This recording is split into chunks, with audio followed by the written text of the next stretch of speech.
Hello everyone, welcome my new mini blog. তো আজকে হলো আমার ছেলের স্কুলে ফ্যান্সি ড্রেস কম্পিটিশন, আর অভিকের রোল হলো বাঙালি বাবু।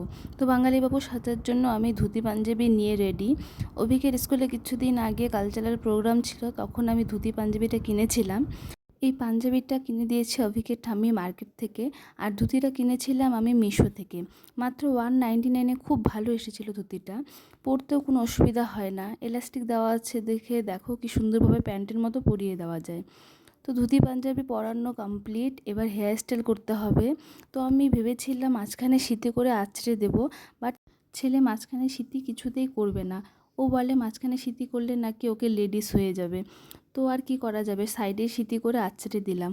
ওর চুলগুলো তো দাঁড়ানো দাঁড়ানো কিছুতেই বসে না, জেল দিয়ে খুব কষ্টে মষ্টে চুলগুলোকে বসালাম। তো hair style complete, dhoti panjabi তো পরিয়ে দিয়েছি। এবার সাইডে তো কিছু দিতে হয়, তাই আমি ভাবলাম এক সাইডে ওকে শাল চাদরটা লাগিয়ে দিব।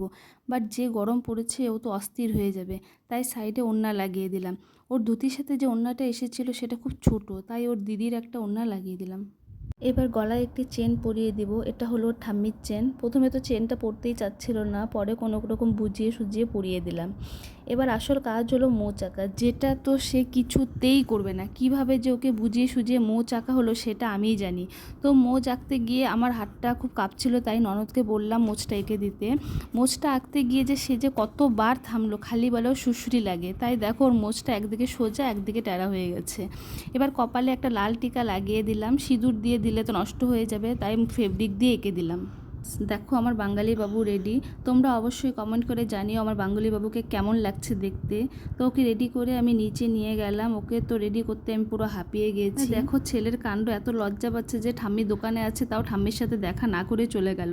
তো আজকের জন্য এখানেই টাটা, বাই বাই, দেখা হবে আবার পরের মিনি ব্লগে।